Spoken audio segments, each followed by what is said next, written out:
اب ایک اور فتنہ ہے، یہ عالمی فتنہ ہے، اس کو سائبر فتنہ کہہ لیجئے، سائبر فتنہ۔ اس کو اگر ہم تھوڑا سا آسان کریں سمجھنے کے لیے تو اس میں دو پہلو زیادہ واضح ہیں، ایک انٹرنیٹ اور دوسرا موبائل فون۔ ان دو چیزوں کے ذریعے شیطان نے اور اس کی اولاد نے امت کو خراب کرنے کے لیے بہت بڑا کام کیا۔ جب سے انسان پیدا ہوا زمین پر آیا اس وقت سے لے کے آج تک ان دو چیزوں سے زیادہ مہلک ہتھیار شیطان کو یا اس کی اولاد کو نہیں ملا تھا۔ ابھی انٹرنیٹ اور موبائل فون، ان کی تھوڑی سی تفصیل سمجھ لیجیے۔ انٹرنیٹ کیا ہے؟ اصل کے اندر یہ ہے انٹر انٹو دی نیٹ، ایک جال کے اندر داخل ہو جاؤ جہاں سے ایمان تمہارا ہم لے لیں گے، انٹرٹینمنٹ تم لے لو۔ دوسرا ہے موبائل فون، موبائل فون کو سیل فون بھی کہتے ہیں، لیکن اس سی کو ایچ سے تبدیل کر دیجئے تو یہ جو موبائل فون ہے اصل میں اب یہ موبائل فون نہیں رہا، یہ جو سیل فون ہے اب یہ سیل فون نہیں رہا، اب یہ ہیل فون بن چکا ہے، جہنم میں لے جانے والا فون۔ اب ایک جملہ کہنے لگا ہوں، اللہ نہ کرے کہ ایسا ہو، اللہ نہ کرے کہ ایسا ہو، یہ میری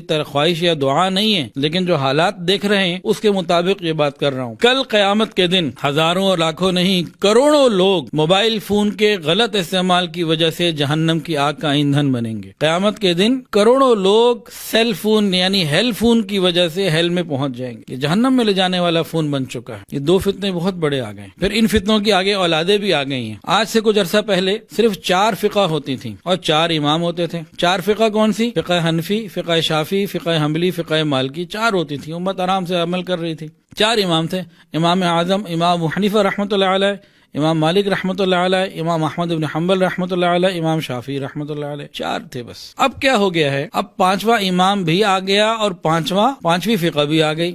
اب 5واں امام بھی آ گیا، 5ویں فقہ بھی آ گئی۔ یہ انٹرنیٹ اور یہ hell phone, enter into the net اور ہیل فون کی اولادیں ہیں۔ اب یہ کیا فتنہ ہے اور یہ کون سی فقہ ہے جو 5ویں ہے اور کون سا امام ہے جو 5واں ہے؟ جی سنیے، 5ویں امام کا نام ہے امام گوگل، ہر چیز گوگل سے پوچھنی، خواب کی تعبیر ہو یا کوئی دین کا مسئلہ ہو۔ اور 5ویں امام کا نام کیا ہے؟ اور 5ویں فقہ کا نام، 5ویں امام کا نام امام گوگل اور 5ویں فقہ کا نام فقہ نفسی۔ جو چاہوں میں کروں، میری مرضی، اٹس مائی لائف، میرا جسم میری مرضی، میں سمجھدار، میں عقل مند، میں اپنا اچھا برا خود فیصلہ کر سکتا ہوں، کیا ضرورت ہے مجھے کسی کی؟ تو آج اس نے ایسی محنت کی ہے ہمارے اندر کہ ہمارے نوجوانوں کی بہت بڑی تعداد آنے والے وقت میں الحاد کا شکار ہو جائے گی، آنے والے وقت میں اللہ نہ کرے آنے والے وقت میں بہت سارے نئے فتنوں کا شکار ہو جائے گی اور ہو چکی ہے تقریباً، جو ہماری ذہن سازی، کیونکہ وہی بات شروع میں علامہ اقبال رحمۃ اللہ علیہ والی کہ مشرقی سر کو کچل دیتے ہیں، مغربی طبیعت کو بدل دیتے ہیں۔ ہماری نسلوں کی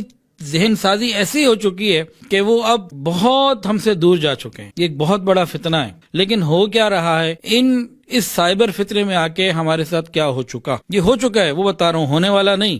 2 واقعات سن لیجئے، واقعات بہت ہیں، اس کے بعد آگے بڑھتے ہیں۔ میری والدہ ابھی بستر پر ہیں، اللہ انہیں شفا و صحت عطا فرمائے۔ تو تقریباً 2 سال پرانی بات ہے، وہ کسی گھر میں گئی اپنے رشتہ داروں کے ہاں، تو وہاں بچے لوڈو کھیل رہے تھے۔ تو ایک بچے نے نا اس سائڈ سے دوسری سائڈ پہ آنا تھا، تو جمپ لے کے آیا اور کہہ رہا تھا کالی ماتا کی جے ہو۔ یہ ہمارے معاشرے کے گھر کی بات، چھوٹے بچے۔ ایک دوسرا واقعہ سنیے، جامعہ شرفیہ لاہور، وہاں کے استاد الحدیث ہیں حضرت مولانا یوسف خان صاحب دامت برکاتہ، میرے بھی استاد ہیں، وہ شفیق انسان ہیں۔ وہ فرماتے ہیں کہ ان کے ایک رشتہ دار تھے جن کی اہلیہ کا انتقال ہو گیا، اور رشتہ دار کون تھے؟ سنیے، بارش، تہجد گزار، 5 وقت کے نمازی، ہر سال اعتکاف میں پابندی سے بیٹھنے والے، یعنی ایک دیندار آدمی۔ ان کی بیگم کا انتقال ہو گیا۔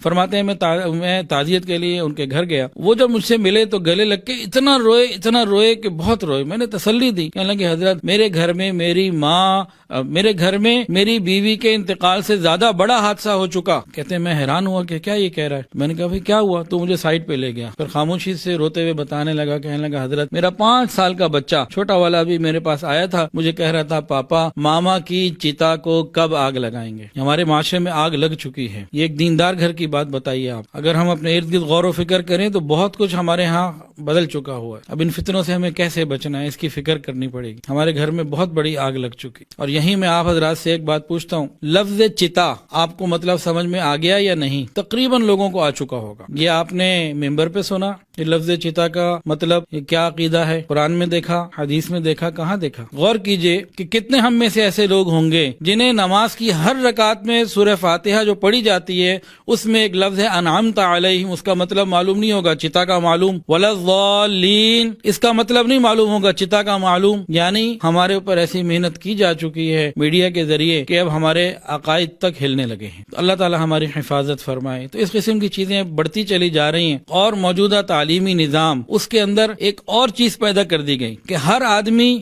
ہر بچے کو اسکول، کالج، یونیورسٹی میں جانے والے بچوں کو بتا دیا گیا تم اپنے اچھے برے کا فیصلہ خود کر سکتے ہو. کیا ضرورت ہے 1400 سال پہلے ان مولویوں کی پرانی باتیں، دقیانوسی باتوں پہ جانے کی؟ تو جاہل قسم کے لوگ ہیں، نعوذ باللہ. ان کے پاس کیا ہے؟ اسی طرح کے ایک اسکول میں پڑھے ہوئے بچے کی بات سن لیجئے. 3 بچے آئے اور انہوں نے آ کے ایک سوال کیا. یہ وہ اسکول ہے جہاں ماں باپ بہت بڑی فیسز دے کے اور بہت خرچے کر کے اپنے بچوں کو پڑھا رہے ہیں. آ کے انہوں نے ایک سوال کیا. انہوں نے آ کے پوچھا کہ بھائی قرآن مجید اللہ کی کتاب ہے کہ نہیں؟ ہاں جی اللہ کی کتاب. انجیل اللہ کی کتاب. تورات وہ بھی اللہ کی کتاب. بھئی جب تینوں کتابیں اللہ کی ہیں پھر ہمیں کیوں مجبور کیا جاتا ہے کہ صرف قرآن ہی ہم اپنا اچھا برا خود فیصلہ کریں؟ ہم باشعور ہیں، دنیا کو دیکھنے پرکھنے والے ہیں، ہماری اپنی ایک آزادی ہے، ایک سوچ ہے، ایک ہمارا اپنا ایک سلسلہ ہے. کیوں ہمیں مجبور کیا جاتا ہے کہ صرف یہ ہم اپنے اچھے برے کا خود فیصلہ کریں گے؟ یہ 3 بچے تو وہ خوش نصیب تھے غالباً جو کسی سے پوچھنے آ گئے، لیکن وہاں جو مزید پڑھ رہے ہیں، جو نہیں کہ علماء کے پاس جاتے. اب آپ خود سوچ لیجئے اس کا نتیجہ کیا ہوگا. یہ میں اپنے ارد گرد کی باتیں کر رہا ہوں کہ ہمارے معاشرے میں کہاں تک معاملہ جا چکا. تو اب اس سائبر فتنے سے انٹرنیٹ اور سیل فون یعنی hell phone enter into the net ایک جال ہے جس میں داخل ہو جاؤ. ایمان تمہارا ہم رکھ لیں گے، باقی تمہیں خوش ہوتے رہو انٹرٹینمنٹ کے نام پہ. ایمان تمہارا ہم لے لیں گے. وہاں سے ایمان کو کیسے محفوظ رکھنا ہے؟ سیل فون کو ہیل فون نہ بننے دیا جائے، اس کے لیے کیا کرنا ہے؟ ہمارا ایمان محفوظ رہے.